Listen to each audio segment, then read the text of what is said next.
this photograph that we're looking at was taken several years before the Holocaust began in 1929 in Germany.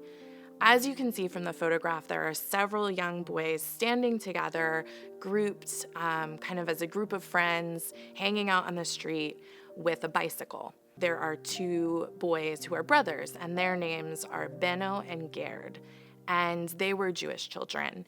Their father owned a bicycle shop right on the street they're standing on. There are many other children in the photograph, some of which were not Jewish, including a young child on the far left-hand side of the photograph whose name is Günther.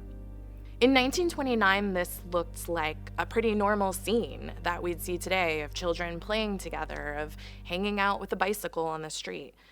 We do know with historical hindsight, however, that in 10 years, in less than a decade, their lives would be very different and not normal at all. On the evening of Kristallnacht, which was a night of state-sponsored and directed terror against the Jewish community, Benno and Gerd, now 10 years older, were arrested. Benno was sent to an early concentration camp called Sachsenhausen. On the same evening, their mother was shot and killed, as were many other Jewish civilians.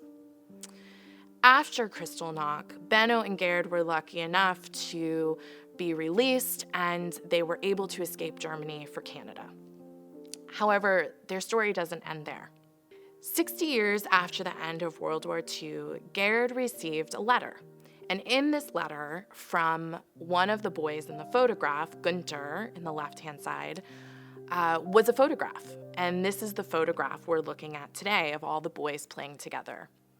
Günther wrote to ask Gerd how he was doing. He enclosed the photograph, and he reminisced about their times together as young boys, playing on the street where their parents actually both owned businesses before the Nazis came to power.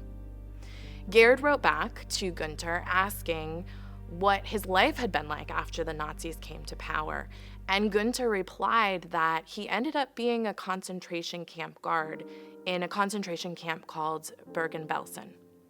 He was quick to assure Gerd that he had never touched a Jew during his time at Bergen-Belsen.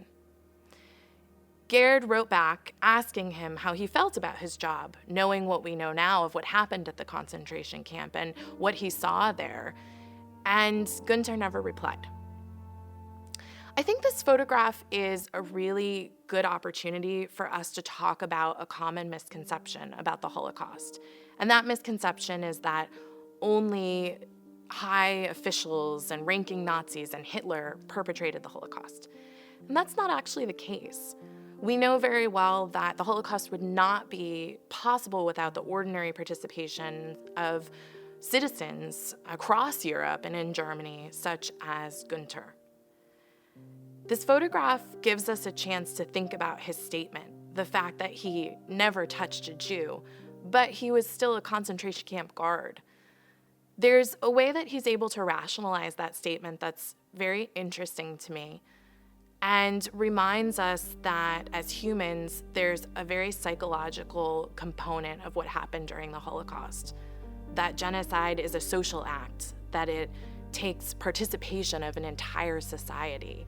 And I think this photograph is a really interesting reminder of that.